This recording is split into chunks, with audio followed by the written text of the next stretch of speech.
Order! Order! You are an incorrigible delinquent at times. Behave yourself, man!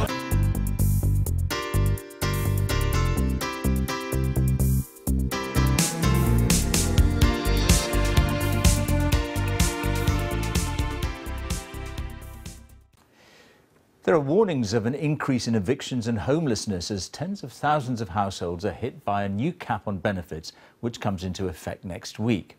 The cap reduces the amount of money a household can receive from £26,000 a year to £23,000 in London and £20,000 outside the capital. Ministers say the new cap ensures that households on benefits will not be better off than the average family in work. Here's our home editor, Mark Easton.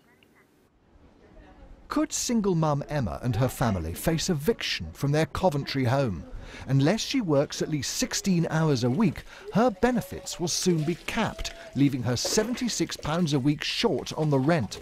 But Emma says with 4 kids, including a young baby to care for, getting a job is not an option, and her future looks bleak.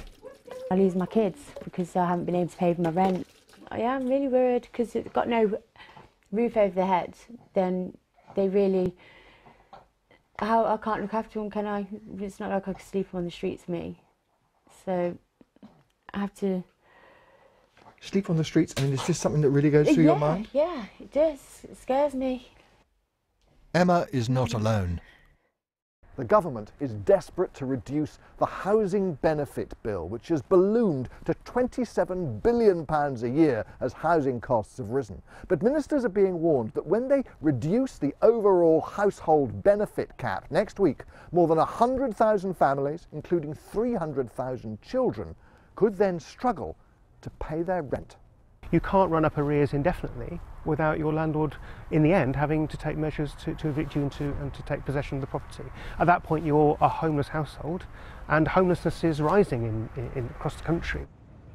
Getting a job is what the government insists the cap encourages people to do, pointing out that 23,000 people who lost money under the existing cap are now exempt, having found at least 16 hours work a week.